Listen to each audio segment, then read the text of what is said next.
नमस्कार, मैं हूं पवन त्यागी। इंडिया अलायंस के नेता पत्रकारों के सवाल से इस कदर भयभीत हो गए हैं कि अब उन्होंने यह तय किया है कि जो भी राष्ट्रवादी पत्रकार हैं उनकी एक सूची बनाई जाए और यह तय किया जाए कि इंडिया अलायंस के जो भी दल हैं उनके प्रवक्ता वो उन टीवी डिबेट में नहीं जाएंगे जो राष्ट्रवादी पत्रकारों की डिबेट हैं। अब इस सूची के लिए इंडिया अलायंस ने एक संगठन बनाया है, एक ग्रुप बनाया है और उसमें वर्किंग ग्रुप फॉर मीडिया इस नाम से एक ग्रुप बना दिया और उस ग्रुप के सदस्य हैं आम आदमी पार्टी के राघव चड्ढा और उसी में है जयराम रमेश और एक है मनोज झा।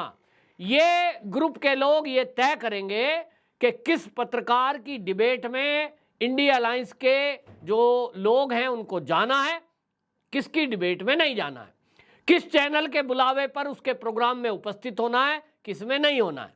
अब ये जो इन्होंने शुरुआत की है लिस्ट बनाने की, सुनने में आ रहा है कि उसमें जो है अर्नब गोस्वामी का नाम है, सुधीर चौधरी का नाम है और ऐसे इन्होंने एक सूची बनाने का तय किया है। अंजना ओम कश्यप है कि भाई जो भी राष्ट्रवादी पत्रकार हैं उनकी सूची बनाई जाए और उन लोगों की डिबेट का और चैनल का बॉयकॉट किया जाए। तो फिर सवाल ये है कि ये जो इंडिया अलायंस वाले हैं ये फिर किसकी डिबेट में जाएंगे? ये कहते हैं इसको गोदी मीडिया, तो फिर ये बिकाऊ मीडिया की डिबेट में जाएंगे।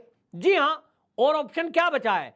इंडिया अलायंस ने ये तय कर लिया कि जो बिकाऊ मीडिया है, जो इनके पैसों से इनके लिए न्यूज बनाए, इनकी कमियों को उजागर ना करे, उसको कहते हैं बिकाऊ मीडिया।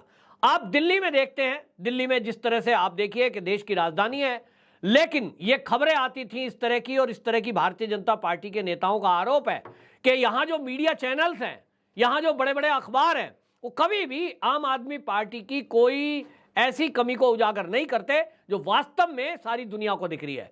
भारतीय जनता पार्टी के नेता, प्रवक्ता और उनके जो पार्टी के अध्यक्ष हैं आए दिन धरने प्रदर्शन करते हैं और आम आदमी पार्टी की पोल खोलने का कार्यक्रम करते हैं। लेकिन आपको देखने में मिलेगा ये कि जब भी भारतीय जनता पार्टी के कोई नेता या प्रवक्ता वो प्रेस कॉन्फ्रेंस करेंगे उसकी खबर नहीं चलती ब्रेकिंग में, लेकिन अगर आम आदमी पार्टी का कोई नेता, प्रवक्ता, सांसद, विधायक कोई भी एक प्रेस कॉन्फ्रेंस कर दे तत्काल ब्रेकिंग न्यूज में चलाई जाएगी। उसका कारण क्या है? दिल्ली की जनता और भारतीय जनता पार्टी के नेता उसका कारण बता रहे हैं। उसका कारण वो ये कहते हैं कि भाई ये है कि मोटे बड़े बड़े जो विज्ञापन दिए गए हैं करोड़ों करोड़ों रुपए के, वो जो एड में खर्चा किया गया है, जो आम आदमी पार्टी करोड़ों रुपए महीने का खर्च करती है अपने प्रचार प्रसार पे, उनको उन चैनलों को पैसा दिया जाता है, मतलब एड दिया जा रहा है और एड की एवज में ये कह दिया जाता है कि भाई हमारी कमी नहीं दिखाओगे। और पिछले दिनों हमने देखा किस तरह से दिल्ली के अंदर तो ये खबर आई थी कि 450 लोगों को नौकरी दे दी गई, जिसमें यूट्यूब चैनल चलाने वाले कुछ पत्रकार ऐसे लोग थे जिनको 1-1 लाख रुपए तनख्वाह भी दी गई। अब आप सोचिए, एक यूट्यूब चैनल चलाने वाला कोई व्यक्ति, उसको यूट्यूब से भी ऐड मिलते होंगे और उसको 50,000, 60,000, 1 लाख रुपया तनख्वाह अगर कोई सरकार दे रही है तब उसकी तो बल्ले बल्ले हो गई, काहे को कमी छापेगा वो।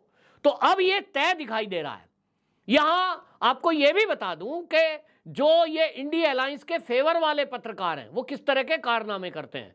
आपको याद होगा पिछले दिनों मणिपुर में हिंसा हुई, उसकी निंदा करते हैं, अच्छी बात नहीं है। देश विरोधी कोई भी ताकत इस देश में एक्टिव हो और देश के लोग आपस में लड़ें, ये किसी के भी लिए हित की बात नहीं है। लेकिन आपको ये पता होगा कि जो एडिटर गिल्ड्स है, उसने एडिटर गिल्ड ने फैक्ट फाइंडिंग समिति एक बना दी और उसमें कुछ पत्रकारों के नाम डाल दिए और कहा कि मणिपुर में जाकर जो वास्तविकता है उसका पता लगाएंगे। अब उसका पता लगाएंगे तो पता लगाने के लिए गए, लेकिन उन्होंने जो रिपोर्ट प्रस्तुत की, जो उस रिपोर्ट के आधार पर बाकी चैनल और अखबारों ने खबर छापी, वो फिर से दंगा भड़काने की थी। एक सरकारी कार्यालय की जलती हुई फोटो को वहां कुकी के घरों को बता दिया गया और न्यूज बना दी कि देखिए मैतेई हिंदू जो है कुकी के घरों को जला रहे हैं। अब अगर कोई एडिटर गिल्ड, कोई फैक्ट फाइंडिंग समिति का कोई बड़ा पत्रकार, बड़ा नाम, अगर कोई ये कह रहा है कि हम मणिपुर गए, हमने देखा, हमारी आंखों के सामने ऐसा हुआ, सरकारी कर्मचारी खड़े हैं, उन्हीं के सामने घरों को जलाया जा रहा है, पुलिस के सामने घरों को जलाया जा रहा है, तो इससे हिंसा भड़केगी निश्चित रूप से। और कुकी समाज तो वहां मणिपुर में वो समाज है जिसके पास अत्याधुनिक हथियार हैं, और वहां जो पीड़ित हैं वो मैतेई हैं। मैतेइयों के ऊपर हमले हुए, मैतेई समाज के घर जलाए गए, लेकिन उसकी खबर कहीं नहीं है। और इसीलिए उन पत्रकारों के ऊपर मणिपुर के अंदर एफआईआर दर्ज हुई। एन बीरेन जो वहां के मुख्यमंत्री हैं, उन्होंने बाकायदा प्रेस कॉन्फ्रेंस करके उन पत्रकारों की पोल खोली। उसमें आपने देखा सीमा गुहा, भारत भूषण, संजय कपूर, ये नाम सामने आए। हालांकि सुप्रीम कोर्ट ने उनको एक राहत दे दी है, फौरी उनकी गिरफ्तारी पर रोक लगाई है। लेकिन मैं ये बताना चाहता हूं कि एक तरफ तो ये संजय गुहा जैसे पत्रकार हैं, सीमा गुहा जैसे, और एक तरफ आप देखिए अर्नब गोस्वामी है या सुधीर चौधरी है। तो ये जो इंडिया अलायंस है, इन्हें सुधीर चौधरी से प्रॉब्लम है, इनको अर्नब गोस्वामी से प्रॉब्लम है जो इनसे सीधा सवाल पूछते हैं। इनको इनसे कोई दिक्कत नहीं है जो इस देश में हिंसा भड़काने वालों के पक्ष में खड़े होकर एक नैरेटिव बिल्ड करते हैं। इनको जुबेर से कोई प्रॉब्लम नहीं है, लेकिन इनको दिक्कत किनसे है? जो राष्ट्रवादी पत्रकार और राष्ट्रवादी चैनल है। तो अब यह पता लगता है कि इन्होंने 2024 का चुनाव जीतने के लिए किस तरह की योजना बनाई है।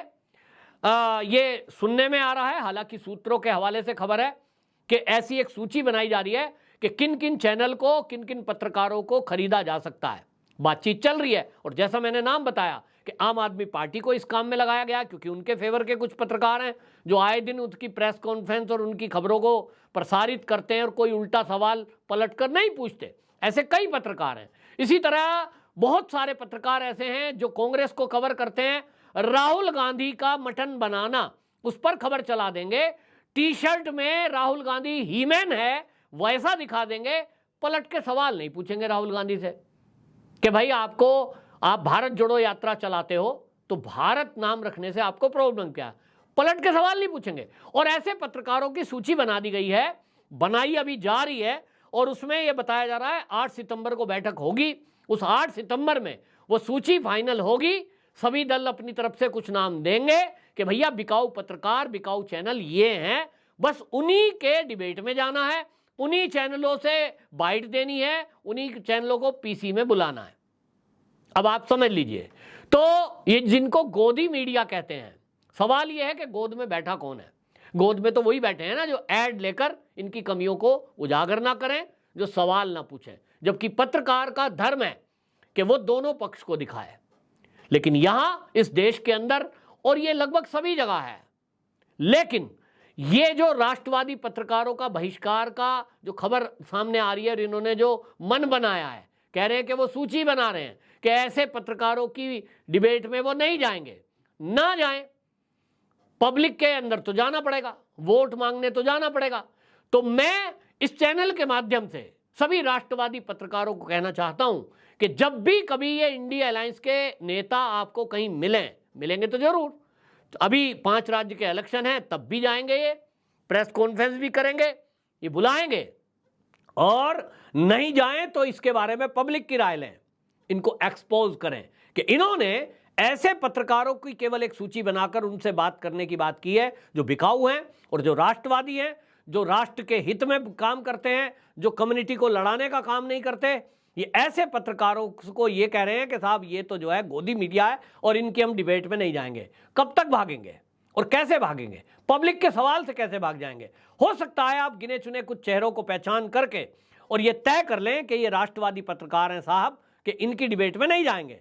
लेकिन इस देश में जो करोड़ों करोड़ों देशभक्त हैं, जो करोड़ों करोड़ों राष्ट्रभक्त लोग हैं, आज हर एक के पास मोबाइल है। और मैं सब इस चैनल के माध्यम से उन लोगों से कहना चाहता हूं जो राष्ट्रवादी हैं, अपना मोबाइल ऑन करें और आप एक पत्रकार हैं, ऐसे सभी नेताओं से सवाल करें कि भाई आप में जो इंडिया अलायंस के लोग हैं, कोई सनातन धर्म को डेंगू मलेरिया बता रहा है, कोई सनातन धर्म को एड्स बता रहा है। आखिरकार आपकी विचारधारा इस सनातन के बारे में क्या है? ये क्वेश्चन करें।